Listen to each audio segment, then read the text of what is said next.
Howdy, folks. Russell here on day 80 of my broadcast. I'm out here in the front yard right this minute in the rain. It's raining just a little bit, enough where I couldn't possibly paint anything.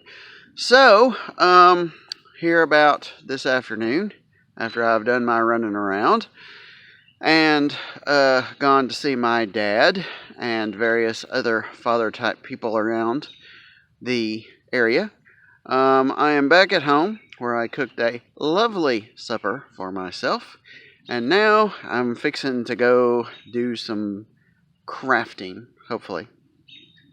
So I'm out here in the front yard in the rain because here looks like a good place to start what we're messing with. So I said the other day that I'm going to work on another battle club, as I have been calling it, which was the saw blade, with a big handle and all the fanciness on it that I did the other day that I featured. So I'm going to make another one of those, and if it turns out as good as the first one, I'm going to probably put it on Etsy, see if someone wants to buy it. I was told by a few people who are Etsy informed that my level of creation was something that could be marketable, so we're going to give that a shot. Wouldn't that be great? Make some actual money off the stupid stuff I do once in a while.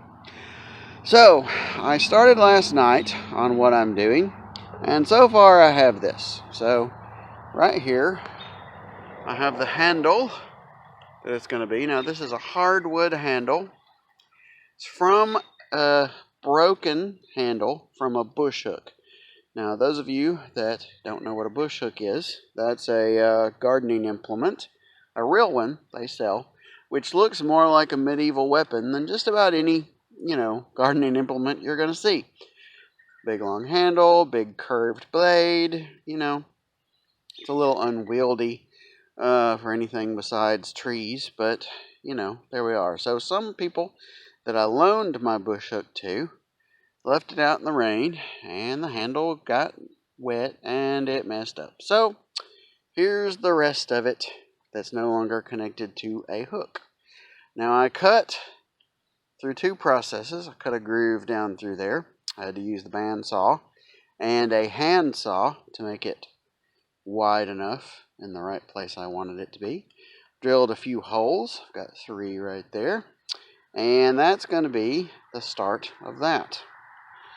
So I went out to a store I know that sells mostly hardware, but they had some recycle stuff going on. And there I got this lovely, if you can see my eyeball, it's this lovely saw blade, which has got some nice look to it. It's bigger than the last one, and I cleaned that one up, did a little bit of sanding, a little grinding on that to make it fit together better, painted it up, because it had kind of a wore out regular saw blade kind of a look going on.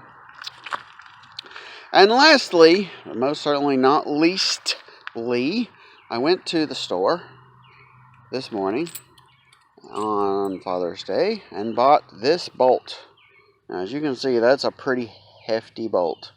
I usually try to make stuff with what I already have on hand, because to me, that's part of the fun of it. Take this piece of that and that piece of this and make it into something completely new. But this one was specific. I didn't have anything this big. See how big it is. Didn't have anything this big in my pile of nuts and bolts, so I actually went to the store and bought something specific, which always speeds the process up, but as I said, not quite as much fun. So that hunk of metal right there is going to be one of the main things that joins this together. So I'm going to go down to the shop right now. I'm going to start working on this and see if I can't get it assembled today. Now, assembling it will not be having it done, because I'll then have to make it more interesting, but, this is This is part of the process. So I'm going to go do that now. So on another note, all fathers out there, I hope you had a wonderful Father's Day. Hope your kids called you and, wished you a happy Father's Day. Because, fathers, good thing to have around. I hope y'all are good. Goodbye. Till in like a minute. Hey folks, Russell back again on day number 80. So, I had some real success down in the shop. I got everything pre-measured, which, is the way to go. And I measured it right. So, with a little bit of work, I put this little baby together right here. Now see, that one's bigger than the last one. It's bigger than the last one. Not sure if you can really see that. Yeah, bigger than the last one. Bigger blade, bigger handle. Got some serious connections holding that together. It's like I might throw a little epoxy in that mix somewhere just for sturdiness, but I dropped it and it didn't rattle, and that means it's put together pretty darn good. Got 3 good connections right there, a little support plate on both sides, and that is the functioning part of Battle Club 2.0. Yes, sir.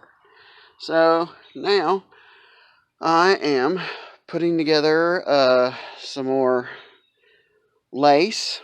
I'm boiling some tea and putting some lace in it. Got some more of that stuff from the stuff Crystal was getting rid of. And I'm staining it brown with coffee grounds and tea bags. And that's going to be a little while because you have to dye it and let it dry some more. Shake it out, and then you can use it for whatever you're going to use it for.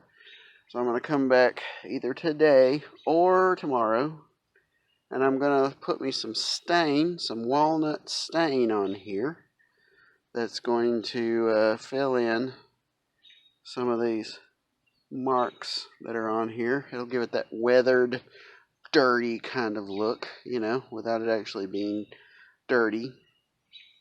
And yeah, so progress. That's what we got going on here. And I tell you what, feels good in the hand. Feels real good. Like you could walk in with this on your shoulder, and it's all right. So that's it for today. I hope everyone's doing well, and I will talk to y'all later. Russell signing out. Dun da da.